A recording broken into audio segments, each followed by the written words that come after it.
our next speaker, the showstopper. Right here. And we're done! No. Yes. Jim Savage is the founder and CEO of Greenbuilt. He's going to tell you all about using hemp as a building material and how eco-friendly it is, especially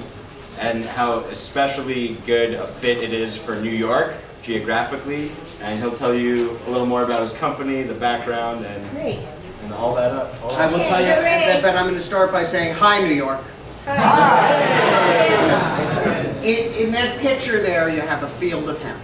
Woo! Hemp grows a foot a week during its life cycle, particularly the fiber varieties. It can grow to be 12 to 15 feet high in 3 to 4 months. What that means is it really sequesters a huge amount of carbon. The only plant that is even similar in terms of its carbon sequestering capabilities is bamboo. And I have some samples. I have 3 different samples now. These are not smokable. One is what's called hemp shiv or hurd, which is the inner woody core of the hemp plant. And that is what we use as a building material. That's this one, which I'm going to start over here. This one here is hemp fiber. Now, I'm not using this as a building material, but it works really great in clothing. We saw people wearing hemp shirts just a minute ago. And it works really great also in things like bioplastics. Now, plastic does not have to be made out of petroleum. It can be made out of organic materials. Hemp fiber is used in the car doors of Mercedes-Benz as part of a bioplastic. This is a hemp fiber. Currently in production? What? Currently in production? It's in production. It's in production in Europe now. Yeah. And this is, it's falling apart now because I've been dragging it around a lot. But this is hempcrete or hemp lime. And what this is our building material. It's hemp mixed with a hydrated or hydraulic lime and some other additives that will allow it to have some tensile strength. It's an insulation material, it's a wall material, it can be an entire wall system. And this is the mixture. When people work with this material, you have to remind them that they should wear gloves because lime is caustic. Because they're used to working with things like fiberglass, and fiberglass, you touch it and you scratch for a week. Or they're working with spray foam insulation, which if they work with that, they have to wear a spacesuit because it's so toxic. This is not toxic. Okay. Do you need Very good. a mask for it? You need a mask when you mix it because the lime, can jump out and hit you, but you don't need a mask when you're actually installing it. When you're installing it. No. So, what makes hemp so good? Hemp, first of all, when it grows so fast that it kills all the competing weeds. And when it kills all the competing weeds, what that means is that you don't need to have an herbicide. You don't need to do something with, to make it so that you don't. And as a result, and it also is sort of pest resistant. I mean, occasionally there are some pests, but they're not significant. What that does, it also has very deep roots.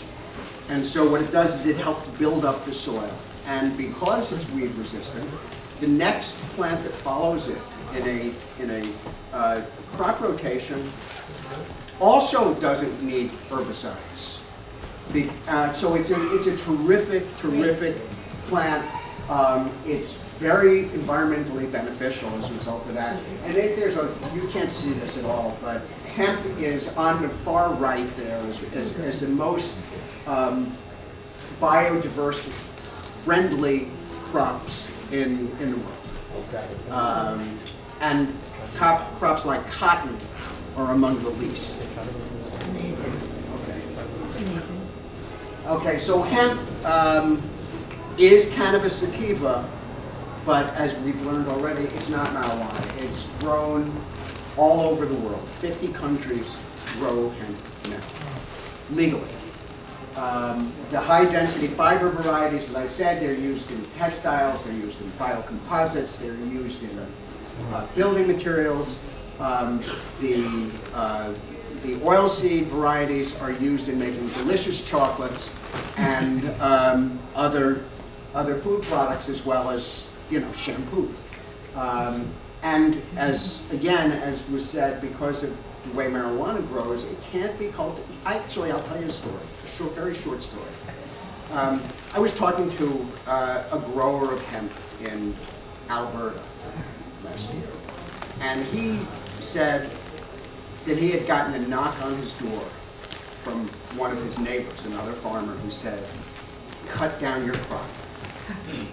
And he said, "Why should I cut down my crop? I just planted it. It's only been in the ground for 2 weeks." He said, "Cut down your crop because I have a marijuana crop, and my crop is worth more money than yours is." He cut down the crop. He did. They can't be grown anywhere where the wind can carry that pollen. So when people say, you can't grow hemp because you can mix it with the marijuana and then the marijuana, it's not real. It's not true. So hemp is a growing business. If you look at Canada, I mean, since 2008, between 2008 and 2014, the Canadian acres under cultivation have increased by a compound growth rate of 50% a year. Most of that has been in the prairie provinces, although now it's starting to be grown in places like Quebec, thank God, for us here in the Northeast.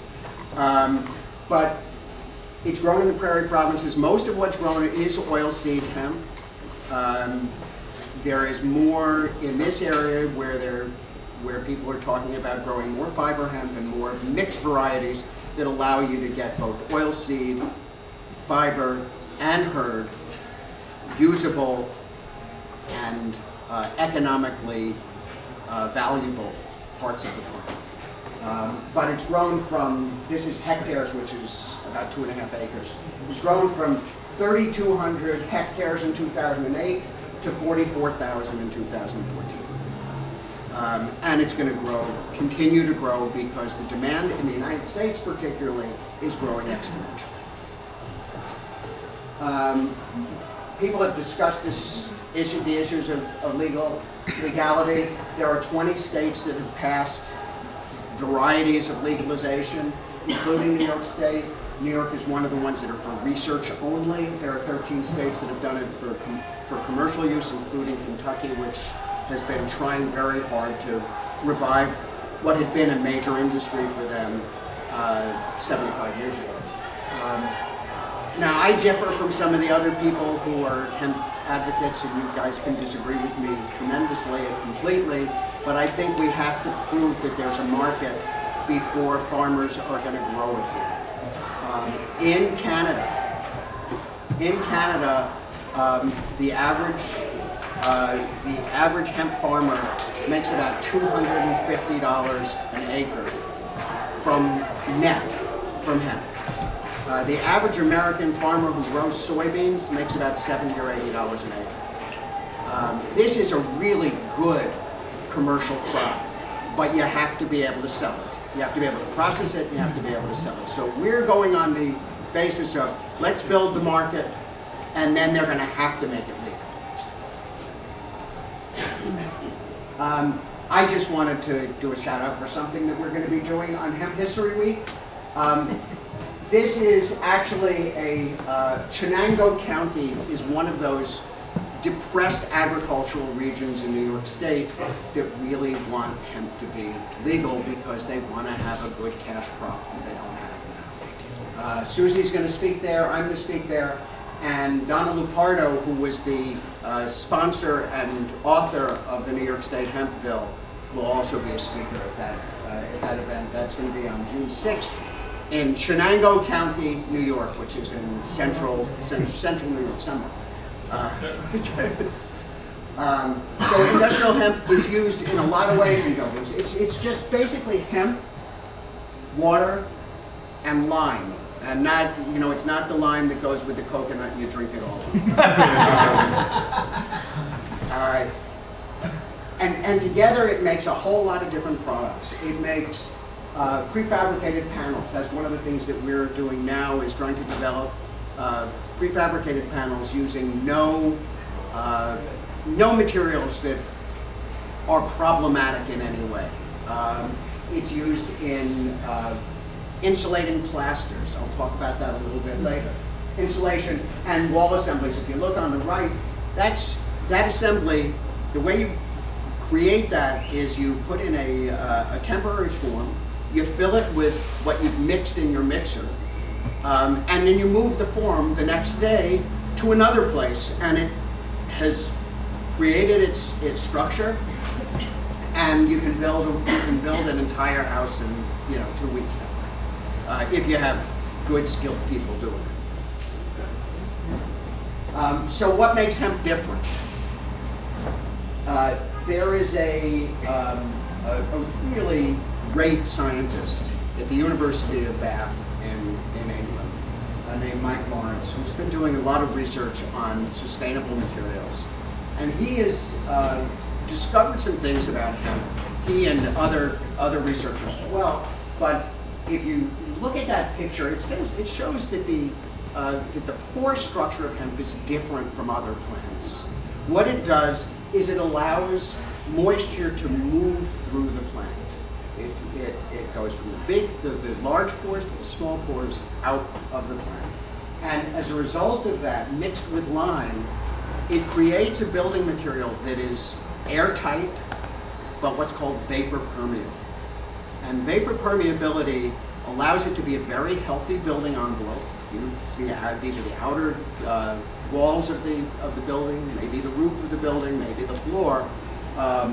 It allows it to be a very healthy building. And it allows it to be a healthy building that not only doesn't have any toxins in it, but it regulates humidity as well as temperature. And as a result of that, in the UK, there was actually some buildings built. Some of them were built with hemp lime, and some of them were built in the traditional manner that they were building working class housing in England. And what they found was that the people who lived in the hemp lime houses were comfortable at lower temperatures in the winter and higher temperatures in the summer. And the reason is because of the humidity regulation. When here in New York City, in the wintertime, you die from lack of humidity. I mean, it's just horrible. And in the summer, the air conditioning, mostly you use it to take the humidity out of the air in your house. What this does is it does it naturally. You don't need so much air conditioning. You don't need so much heating if you have a hemp house. So what are the building problems that this solves? If I'm taking too much time, let me know. First, it eliminates construction waste. So when we use this in my house up in the Hudson Valley, and when we did, all of the waste, all the leftover material, we could use as mulch. It can just go into the soil, and it's fine because the combination of the lime and the hemp, lime is really good for the soil. You raise the pH, that's good, and the hemp is biodegradable and strengthens the soil as well. So it's recyclable, it's renewable, it's completely non-toxic, and there are very few building materials you can say that about. And it's very durable. When I get over to mold, pest, and fire resistance, I'll talk about what that means in terms of durability. And it allows there to be real adaptations to climate change. Here in New York State and New York City, there's a problem. Sandy destroyed a lot of buildings. Sandy made a lot of buildings uninhabitable, and they would become uninhabitable not just because of the flood, but because after the flood, mold formed. These are this is a mold-resistant material, yeah. One of the questions I have is, have we looked into using hemp as a means of repairing buildings that are already constructed with other materials? Because that's how I think hemp can really kind of make its way into the marketplace. Yeah, I actually, I think that it depends on the material, because hemp has to be paired with other vapor permeable materials. So in my house, I had an 1850 house, which was made out of brick. And we could use it there because the brick is a permeable material. You can't put sheetrock over hemp, because sheetrock won't allow the moisture to go through the wall. You can't But I'm use, talking about for commercial construction. for commercial construction, if you have an old, an old stone building, you can 100 just, years or what? 100 years or less, I'm talking. Yeah, 100 years or less. Yeah. You have a stone building that that has lime mortar and not Portland cement mortar. You can just put either an internal plaster on it or an external plaster on it, made out of hemp and lime, which will make it airtight, which will make it more resilient, and which will protect it from having freeze-thaw issues in the winter. It'll protect it from having interstitial moisture inside the wall. So yes, it can be used, but it can't be used everywhere. Thank you.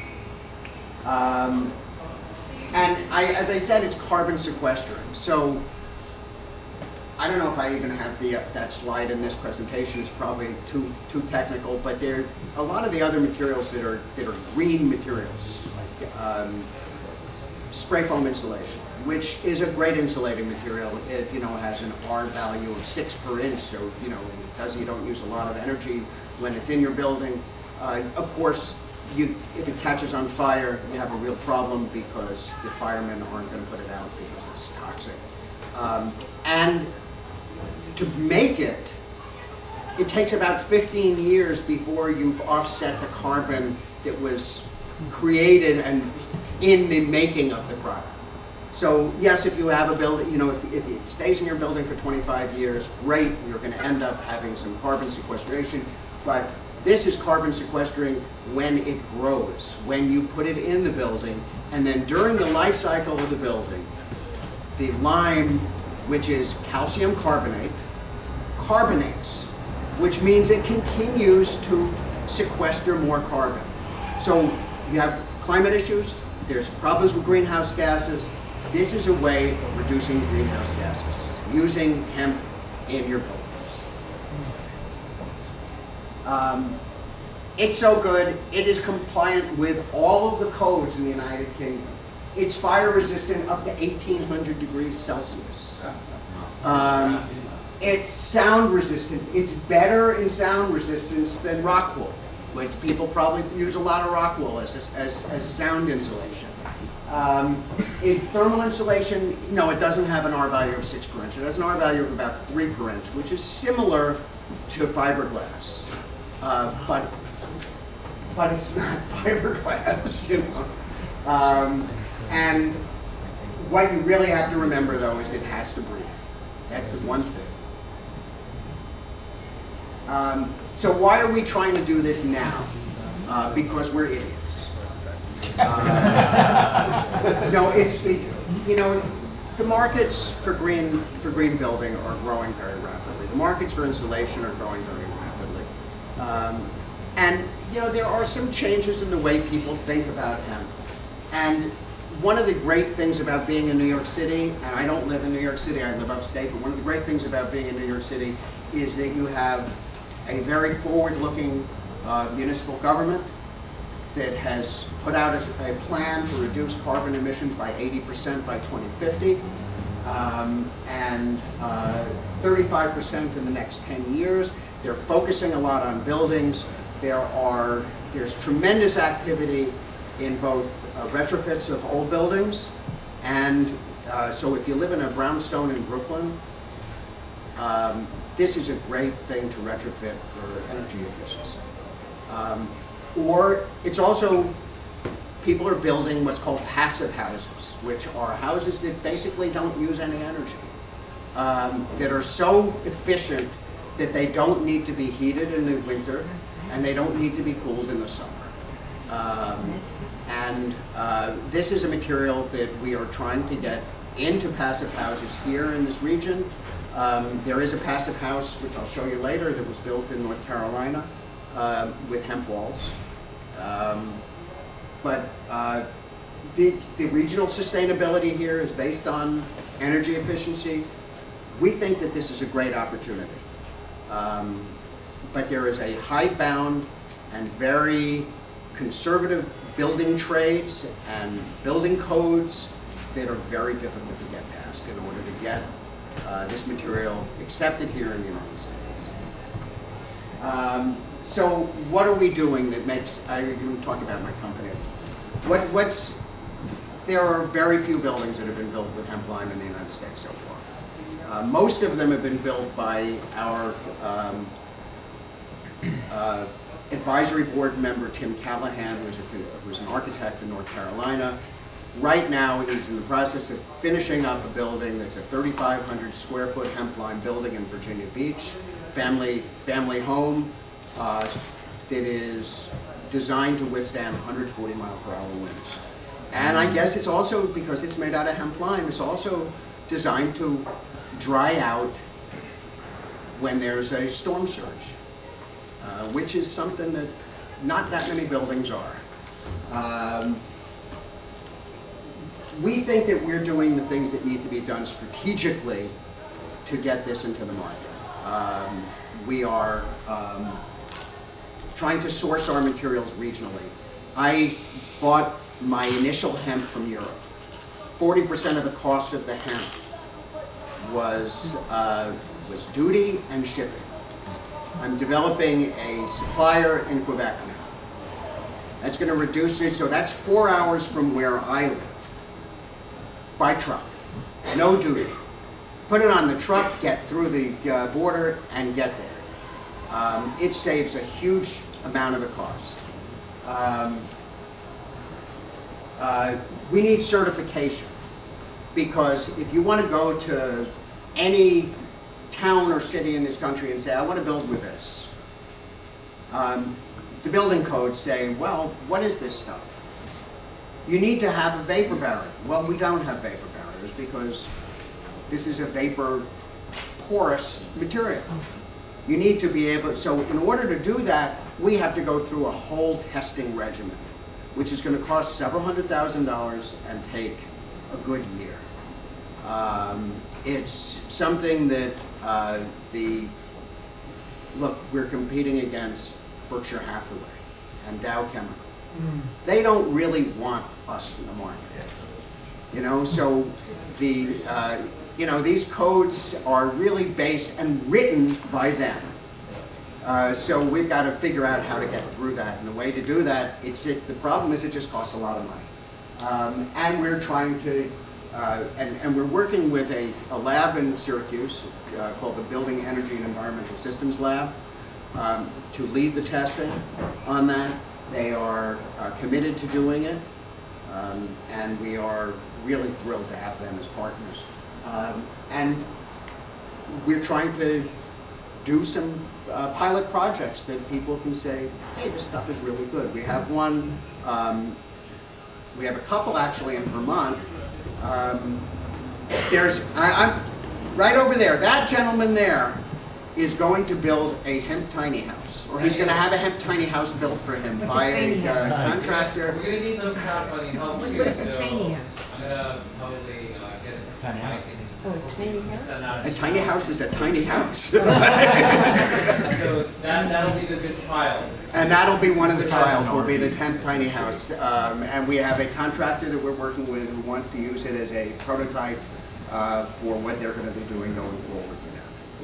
It's yes. Have you thought about entering the market in like the manufactured home industry to go into the That's, I think that what we're doing is we are building this, we are developing the structural insulating panel made out of hemp. And we do that along with our partner who does timber frames. We are thinking that that would be a way of getting into the... Because there's much lower requirements, you know, in manufactured homes. Manufactured homes, yeah. Well, that's something that might... I would look into that. Yeah. That sounds interesting. Yeah. After California, can you tell California after Nepal, Can you tell California contractors along the San Andreas fault line that this building would be much more earthquake resistant? I think that in California, they build a lot of really earthquake-resistant buildings. I mean, I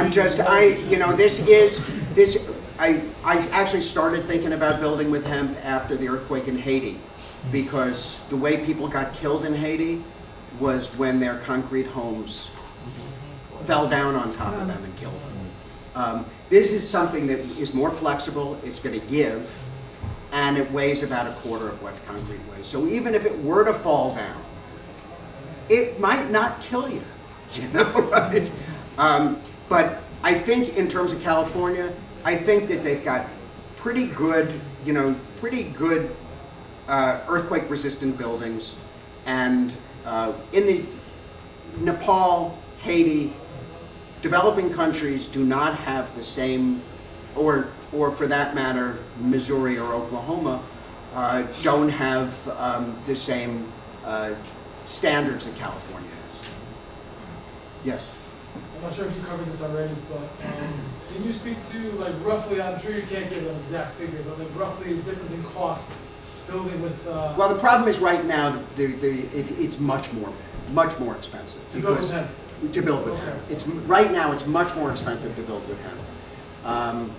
But there are certain things that are not more expensive. You can do a 3-inch insulating plaster, which will make your house airtight.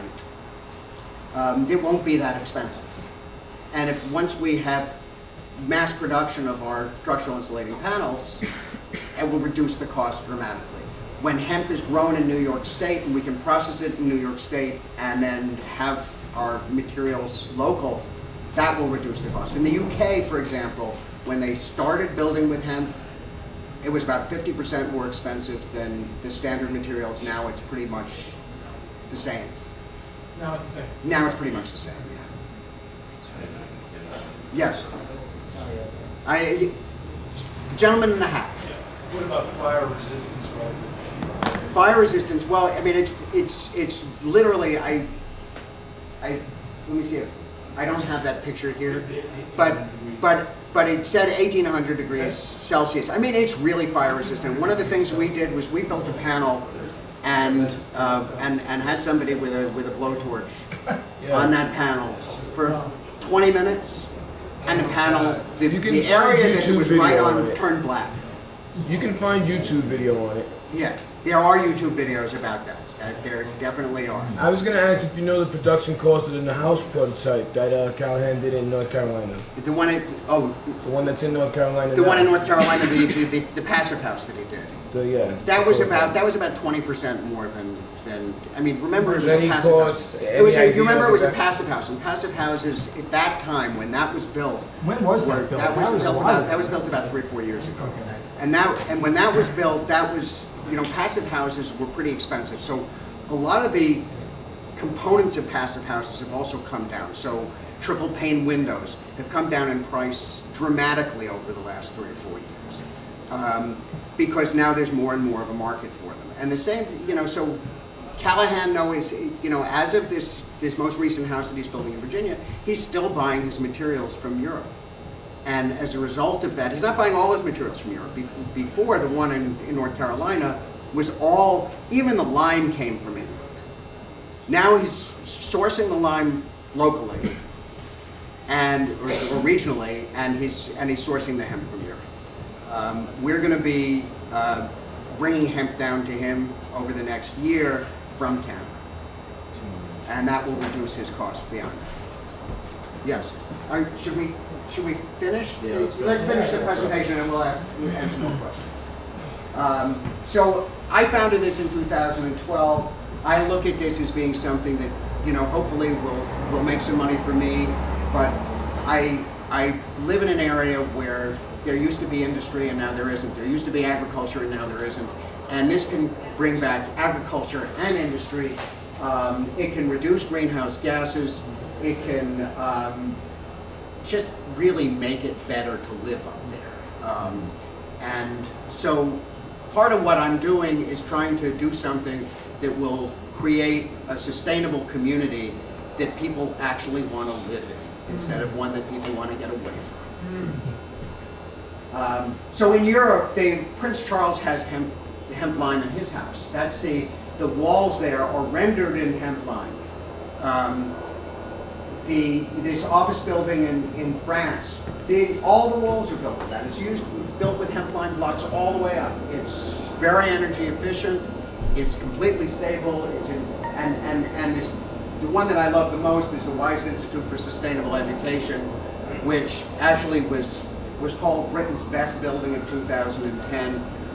Most of the walls are either hemp lime blocks or hemp lime that was put in site. It is a gorgeous, beautiful building. It is incredibly efficient, and it's actually used as an educational institution for sustainability. So people write papers about using hemp in building who go to that school.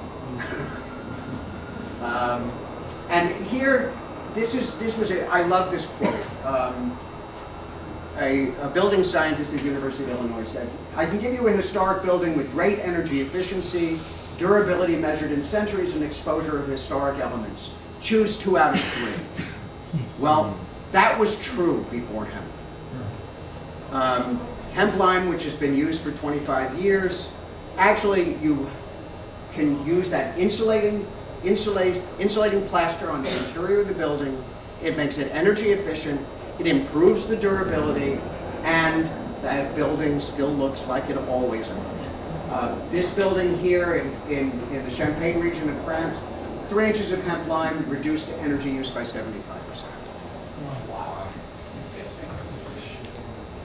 And this is the building that Tim Callahan designed in Asheville, North Carolina.